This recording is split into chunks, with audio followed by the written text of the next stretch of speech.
Pessoal, então dando continuidade aqui na nossa aula sobre a variável de processo vazão, a gente tem agora alguns medidores especiais para a gente tratar.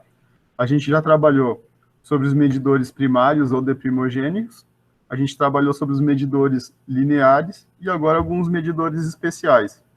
Dentro desse grupo, a gente tem o medidor Anuber por dispersão térmica ou deslocamento positivo. Esse medidor Anuber, na verdade, ele consiste de vários tubos de pitot dentro do mesmo sensor. Então, ele vai pegar todo o diâmetro aqui, ó, da nossa tubulação. E o que vai acontecer? Ele vai conseguir ter a medida da vazão, não por uma pressão diferencial, mas como ele tem vários pontos de medida no mesmo líquido, ele vai ter uma medida de vazão relativa ao fluido mesmo, e não através de uma diferença de dois sinais. E ele vai ter a vantagem de conseguir captar em toda a extremidade da tubulação, em todo o diâmetro dela, e ele não vai ter, assim, algum ponto que possa ter mais velocidade ou menos. Então, ele vai ter sempre a média de todas essas medidas. Aqui a gente tem já o sensor com um visor aqui eletrônico de campo, aqui a gente tem o sensor, e aqui a gente tem uma outra foto ao lado aqui, só da parte mecânica do sensor, né? Aqui a gente tem o esquemático dele. Se a gente observar aqui, ó, cada um desses pontos aqui são furos que tem ao longo da nossa haste, né? Então, o fluido vem da esquerda para a direita, atravessa aqui a haste, e aqui, ao longo de todo o diâmetro da tubulação, é captado a vazão, né, a velocidade desse líquido. Então, ele consegue ler a vazão sem precisar de um diferencial, né? Ele consegue ler através dos próprios furos aqui, né? Cada um desses furos seria como se fosse um tubo de pitot. Então, ele vai fazer a leitura aqui e tira uma média aqui de toda a tubulação. Então, mesmo líquidos muito viscoso, né? Que tem muito atrito com a parede aqui, causa aquela barriga, né? Ele consegue ter a média desse escoamento e não só o escoamento aqui no meio, né? Ou onde tiver o sensor aqui. Um outro modelo são os medidores por dispersão térmica. Como eles vão funcionar? A gente vai ter um sensor com duas hastes aqui. Uma serve como referência e a outra é uma haste com um sensor e que ele é um sensor aquecido. Então, a gente vai esquentar um sensor até uma temperatura pré-definida, e quanto maior o nosso fluxo de líquido, cada fluido tem um coeficiente de temperatura que ele consegue absorver.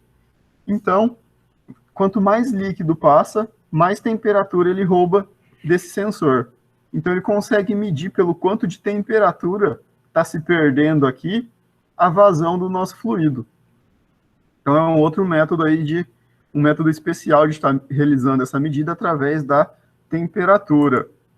Aqui a gente tem um exemplo. Esse sensor fica em contato com o líquido, né? Então, aqui a gente tem a tubulação, o fluido escoando aqui nessa direção aqui, das setas azuis, e aqui em vermelho a gente tem o sensor com o aquecimento dele, e embaixo o nosso sensor de referência. Então, quanto mais frio esse sensor ficar, é porque está passando mais fluido e está tirando mais calor daqui. Um exemplo disso que a gente pode usar para comparação, não que tenha um sensor lá, mas quando a gente está tomando banho no inverno e a gente quer deixar a água do chuveiro mais quente, o que a gente faz? Diminui o fluxo de água, né? Diminui a vazão, e essa água consegue absorver mais calor da resistência do chuveiro. Seria um princípio semelhante aqui ao funcionamento desse sensor. Só que em vez de a gente ter a nossa pele para indicar se a temperatura está adequada ou não, né? Se a vazão é suficiente ou não, a gente tem aqui um outro sensor aqui que vai estar fazendo essa comparação. Continuando, a gente tem os medidores por deslocamento positivo. Esses sensores vão funcionar como se fosse uma bomba de engrenagem ao inverso, né? Então, aqui a gente vai ter um sistema, ele fica dentro desse envoltório, né, dessa estrutura física aqui de metal, e aqui a gente tem dois tipos de engrenagem, né, dois tipos de hélice. Então, aqui a gente tem um modelo dele aberto, aqui a gente tem o sistema. Pode ser um sistema com essas engrenagens com dente ou essas engrenagens ovaladas. O que vai acontecer? O nosso fluido vai escorrer, né, vai fluir na direção aqui dessa seta vermelha, ele vai entrar, ele não consegue passar aqui porque os dentes estão entrelaçados, então o espaço que ele tem é a parte de cima e a parte de baixo. Ele vai passar por esses pontos e sair aqui do outro lado. Consequentemente, ele vai girar essas engrenagens. De acordo com a velocidade que essas engrenagens giram, eu tenho a vazão que o meu fluido está sendo empurrado, né? Então, ele mede através da velocidade dessas engrenagens. Aqui, do mesmo modo, ele vai vir, vai escoar aqui por baixo, então ele vai girar essa engrenagem, quando ele gira essa, automaticamente a de cima também acompanha o movimento, e no próximo período ele passa aqui por cima. Então, também é um outro modelo aí que pode ser construído. Esses foram são os três principais medidores especiais, né, por deslocamento, por temperatura, e o medidor por primeiro que a gente conversou, que é o medidor por Anubar, né, que é o medidor múltiplo Coriolis, múltiplo Pitot. Então, se a gente continuar aqui a gente tem uma tabela comparando alguns dos principais sensores que a gente tem. Então, aqui em cima a gente tem os nossos sensores que a gente já estudou. Placa de orifício, deslocamento positivo, que é o último que a gente viu, que é através de engrenagens, por vórtex, eletromagnético, acústico ou ultrassom e o Coriolis. Então, em relação à exatidão, a gente vê que a placa de orifício ela é menos exata, né? Então, ela tem uma margem de variação aí de mais ou menos 2 a 4%. O sensor de deslocamento positivo é um sensor muito bom, então ele varia aí de 0,2 a 0,5% da medida real. Vórtex, 1% de variação. Eletromagnético, mais ou menos 0,5% da taxa de variação. O acústico já não tem uma margem tão precisa, né? Ele varia aí de 1 a 5%. E o Coriolis de 0,5% em relação à sua taxa de medida. Perda de pressão. Todo sensor, quando a gente instala ele na linha, quando ele está em contato direto com o fluido, a gente vai roubar um pouco da energia do fluido. Então, um pouco da pressão ou da vazão desse fluido vai ser absorvida pelo nosso sensor. Por exemplo, a placa de orifício, o fluido que vai bater contra a placa, ali ele perde um pouco de pressão, um pouco de energia, né? E ele vai estar sendo... Essa energia é o que a gente usa lá para medir a diferença de pressão entre a estática e a dinâmica. Então, ele tem uma perda média de pressão. O nosso sensor de deslocamento positivo, que é o sensor por caixa de engrenagem, que é o último que a gente viu agora, ele tem uma perda alta, porque muita energia é utilizada para girar as engrenagens. Então, eu tenho uma perda de pressão alta. Por vórtex, que é aquele sensor que criava os vórtex, né, a turbulência, eu tenho uma perda de pressão média, porque eu tenho ali um mecanismo atrapalhando esse sensor, atrapalhando o fluxo do meu fluido. Já o eletromagnético e o acústico, ou de ultrassom, como eles são instalados na parte externa da tubulação, sem contato com o sensor, a gente tem uma vantagem de que eles não têm perda de pressão. Então, a gente não perde pressão quando a gente utiliza esses tipos de sensores. Já o de efeito Coriolis, ele tem uma perda de pressão baixa. Não é tão alta quanto os anteriores, mas ainda é uma perda baixa que ele tem, se a gente for comparar com os sensores externos que não tem perda nenhuma. Continuando, a gente tem o custo. Então, placa de orifício, custo baixíssimo, porque é só uma placa de metal, né? De fácil construção. Deslocamento positivo tem um custo médio. Vórtex eletromagnético e ultrassom já tem um custo mais alto. E o Coriolis é o mais caro de todos. Ele tem uma tecnologia mais avançada, então ele precisa de mais recursos para estar sendo construído. Já o custo de manutenção, a placa de orifício tem um custo alto, porque devido a ela estar em contato direto com o fluido e a sua própria construção, não é comum ela se desgastar e sujar e entupir, então a gente tem que estar trabalhando ela aí para estar limpando, fazendo a manutenção. Já deslocamento positivo e vórtex tem custo de manutenção médio, e o eletromagnético, acústico e Coriolis tem um custo baixo aí de manutenção. As principais aplicações de manutenção é a limpeza da placa por causa de líquidos sujos ou em algum chorume, né? Produção principalmente de cana ali nos restos ali pode causar a sujeira, e eles são bem aplicados nesses casos porque devido aos sistemas serem impuros, como ele é um sensor barato, acaba sendo bem utilizado aqui para não ter um investimento alto e ter aqui uma perca de recursos, né? Deslocamento positivo pode ser usado com líquidos mais viscosos, né? E a manutenção aqui, principalmente a limpeza dele. Já o Vortex pode ser utilizado com líquidos tanto limpo quanto líquidos sujos, né? Ou seja, líquidos transparentes ou líquidos não transparentes. O Vortex não é muito aconselhado ser utilizado com gases, né?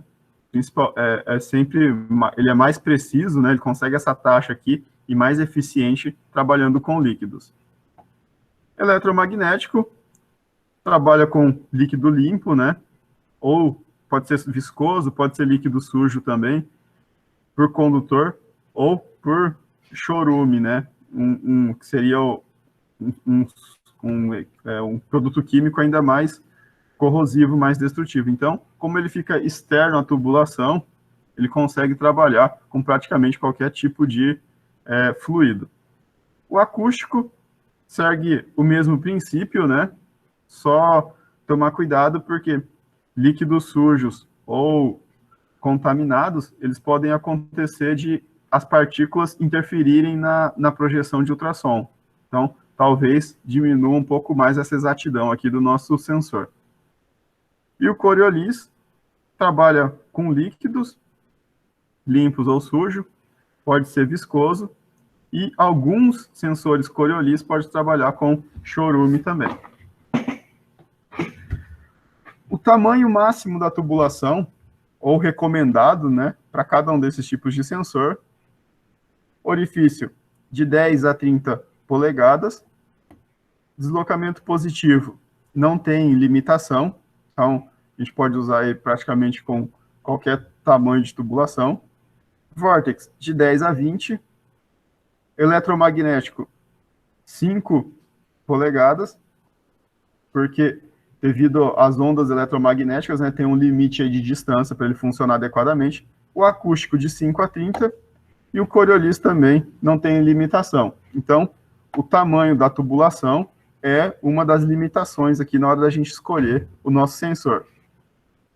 Em relação à viscosidade, placa de orifício e deslocamento positivo pode trabalhar com fluidos de alta viscosidade.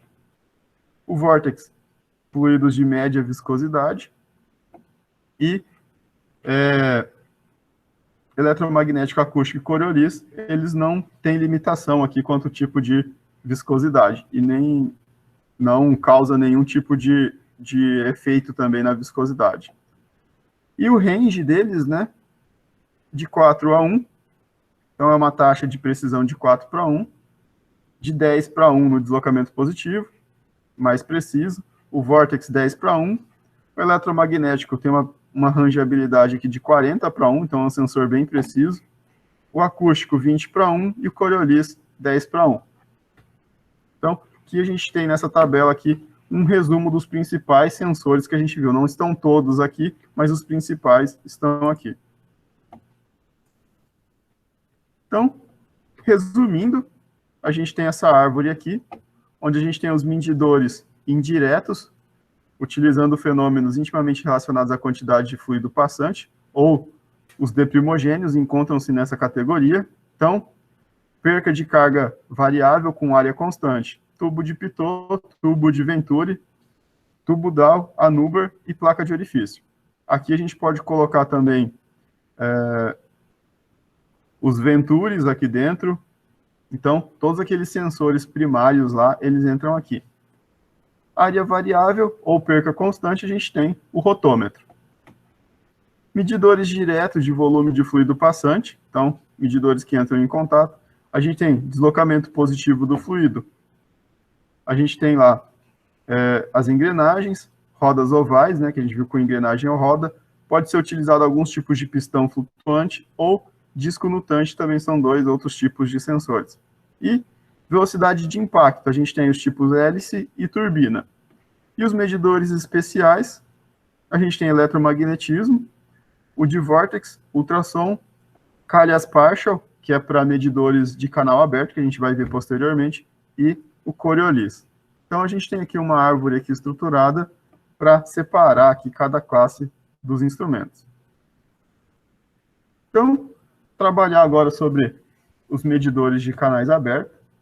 Se alguém tiver alguma dúvida dos medidores especiais ou do resumo, pode estar deixando ali nos comentários ou pode abrir o áudio também e estar falando.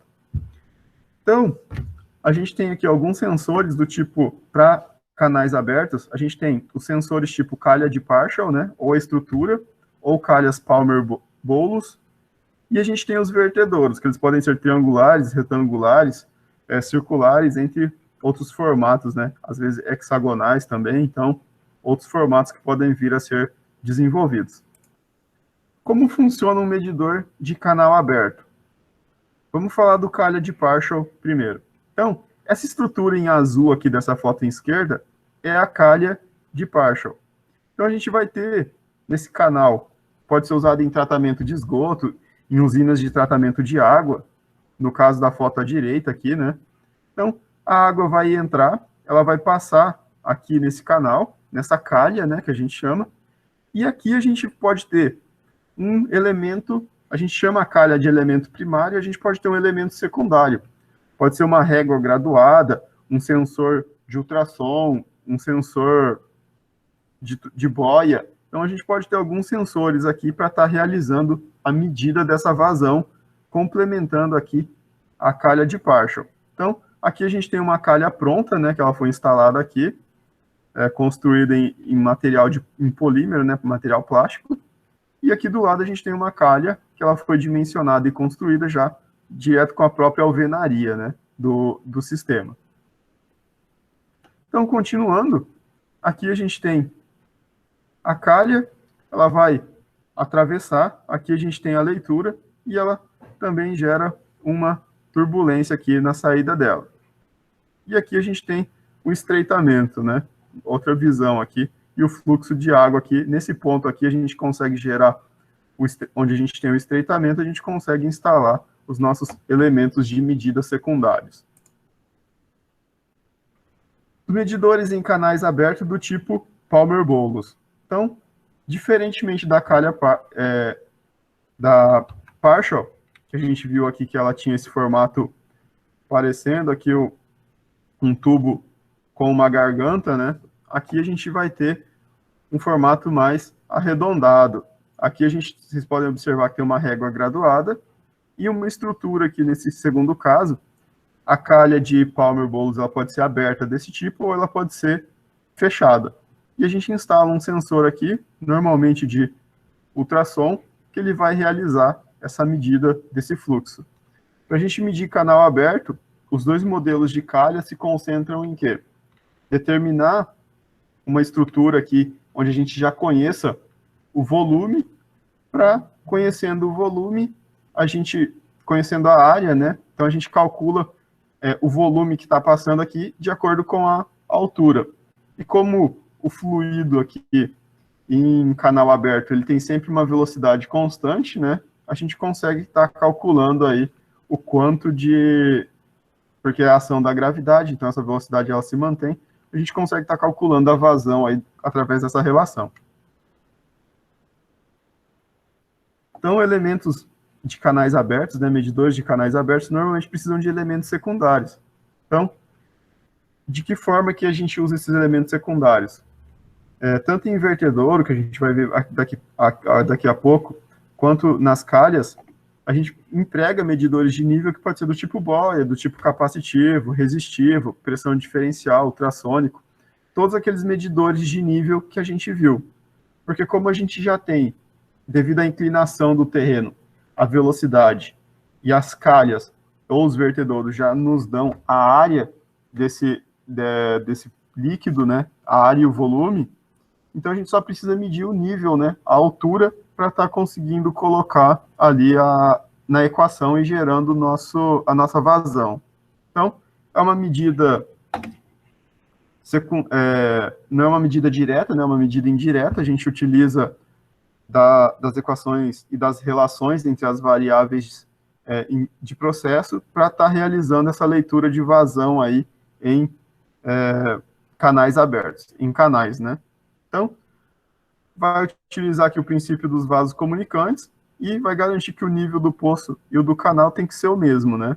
Então, a gente vai usar os medidores de calha, que eles vão ser empregados através de medidores de nível capacitivo, resistivo, pressão ou ultrassônico, ou a mesma régua graduada, né, que a gente pode estar utilizando. Aqui a gente tem um modelo aqui, de um canal aqui, onde a gente está realizando a medida através da instalação de um elemento secundário. Então, esse é um elemento por ultrassom, que ele consegue aqui medir a altura dessa água, e a gente já pré-configura aqui qual que vai ser a área aqui. Então, se a gente tem a área e a altura, a gente vai ter o volume desse líquido que está... E como a gente sabe a velocidade, a gente consegue calcular aqui a vazão. Vertedouros, né, são, principalmente onde a gente mais vê, são estruturas rígidas, né, são canais, né, e a gente encontra muito em usinas hidrelétricas. Então, os vertedouros servem para direcionar a água por exemplo, do rio, né, no caso das hidrelétricas. Então, aqui a gente tem dois modelos, dois tipos de vertedouros. O da esquerda é de Itaipu e o da direita é um outro setor aqui também, lá de Itaipu. Então, a gente tem a água escoando e como a gente consegue dimensionar o tamanho desses vertedouros, do mesmo modo que nas calhas, como eu tenho definido o tamanho dele, eu limito aqui a minha vazão, basta eu calcular a altura que eu sei qual que é a vazão desse meu fluido. E para calcular a altura, a gente precisa de um medidor de nível, que pode ser qualquer um dos que a gente estudou lá quando a gente estudou nível, que é os que a gente falou, capacitivo, ultrassom, pode ser por radar, óptico. Então, a gente consegue aplicar aqui, através das relações entre as variáveis, a medição de vazão através dessa área conhecida aqui, ou pode até dizer desse volume que a gente vai conhecer aqui quando a gente obtiver a altura aqui. Então, aqui a gente tem um outro modelo de vertedouro. Aquele de cima era retangular, e aqui a gente tem um retangular e um triangular. Então, aqui a gente tem o retangular, então a gente sabe essa área, sabe a altura, porque a gente vai estar medindo o nível, e a gente consegue calcular a vazão. Aqui a gente tem um triangular, que ele também tem o mesmo sentido. Qual que é a diferença? No retangular, esse nível vai subir proporcional à minha vazão. No triangular, conforme a vazão vai aumentando, a minha altura da água ela não vai subir tanto, porque ela vai se distribuindo aqui no triângulo, que fica cada vez maior. Então, eu consigo ter uma parede mais baixa para medir uma vazão diferenciada. Então, é uma das diferenças aí. Que eu tenho a construção deles, né? Então, dois modelos triangular, um simples e um composto aqui, onde tem uma parte retangular e uma parte triangular. Pessoal, com o nosso estudo aqui dos medidores de canal aberto, a gente encerra toda a parte de sensores para medir vazão. Quem tiver alguma dúvida sobre esse assunto que a gente trabalhou, pode estar postando aqui nos comentários, que eu já vou respondendo para vocês antes da gente entrar aqui nos próximos assuntos.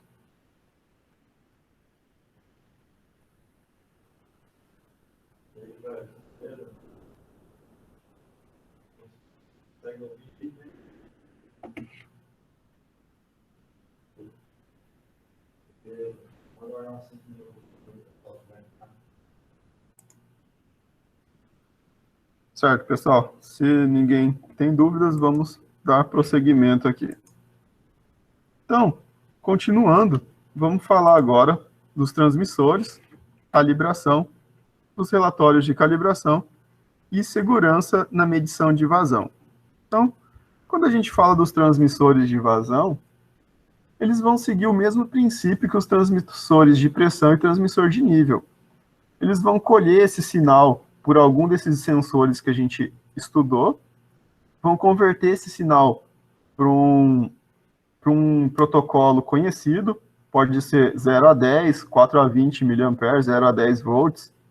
Então, a gente estabelece um protocolo e ele vai estar enviando esse sinal para um equipamento que está realizando o processamento dele. Pode ser um CLP, pode ser um mostrador para um operador.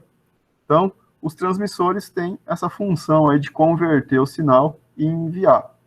A palavra transmissor nos remete a lembrar de transmissão, né?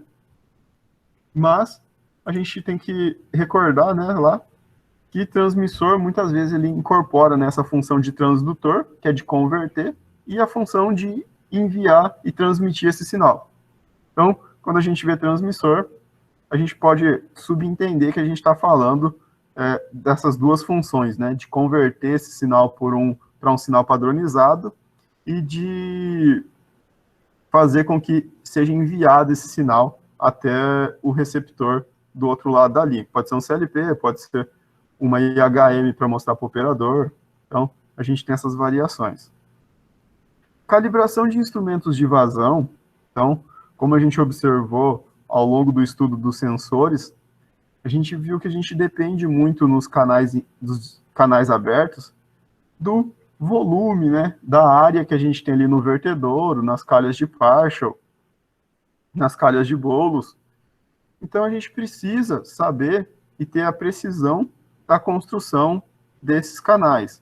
Do mesmo modo, esses elementos vão se desgastando com o tempo e precisa ser medido e calibrado ao longo do tempo para ver se não teve mudança aí nessa área, na forma desses elementos. E a gente precisa calibrar, por exemplo, em canais abertos, o nosso instrumento que está medindo o nível. Então, a gente calibra esse instrumento que mede o nível para estar equilibrando aí e estar convertendo, né, fazendo a relação desse processo de nível com o processo de vazão. Então, quando a gente vai gerar o relatório de calibração, se o nosso cliente só retirar o instrumento e mandar para a gente, como a gente viu que vazão, com exceção dos tipos hélice e turbina, a gente viu que o que acontece? Hélice e turbina tem um contato direto com o fluido e tem uma medição direta. Já todos os outros são principalmente medidos através da pressão. Então, a gente precisa estar fazendo essa relação. Então, normalmente, a gente vai usar um instrumento de pressão ou vai ter uma linha diferencial para a gente estar instalando esses instrumentos para poder estar realizando essa calibração de acordo com o que as normas pedem. Para gerar o nosso relatório de calibração, vai seguir todos os protocolos e processos que a gente já viu anteriormente. Nome do cliente, precisa ter característica e identificação do instrumento, fabricante, número de série, precisa realizar um número X de medidas, precisa ter um método desenvolvido pelo laboratório, pelo menos 3 medidas em cada ponto, né, para a gente poder ter uma média. Então, todas essas instruções aí que a gente já viu anteriormente precisam ser levadas em conta. Quando a gente fala de segurança na medição, a gente vai trabalhar mais aqui na prática, mas para adiantar um pouco, igual foi adiantado nas outras, compressão a gente sabe que ela é bem perigosa, igual a gente comentou. Então, quando se vai trabalhar na medição de pressão, evitar colocar a mão, né? Então, quando a vazão é por pressão diferencial, também evitar colocar a mão. Às vezes, se tiver algum pequeno vazamento, usar sempre EPI, para que o operador ou o técnico não venha a se machucar, né? Então, a gente tem aqui sempre as recomendações principais. Utilização de EPI, utilização de EPC, garantir que o fluxo foi interrompido quando a gente for realizar a manutenção, e quando a gente for realizar a medida, garantir que o sensor foi bem instalado, que o sensor é adequado para o que a gente está necessitando, não instalar um sensor que ele tem uma precisão ou uma exatidão menor do que a gente precisa. Então tem que ser analisado todo o processo para ser escolhido o melhor sensor a ser instalado, para a gente ter uma medição segura, né? Porque uma medição errada pode atrapalhar todo um processo, né? Vamos usar um exemplo aqui de uma indústria que fabrica álcool 70%. Esse álcool vai ter 30% de água e 70% de álcool. Então, quando eles misturam aí, se a gente tiver um problema de vazão, a mistura vai sair errada e não vai ter a concentração certa. Então, a gente tem que estar sempre atento aí a escolher os instrumentos adequados para cada variável de processo, para cada processo industrial que a gente estiver trabalhando.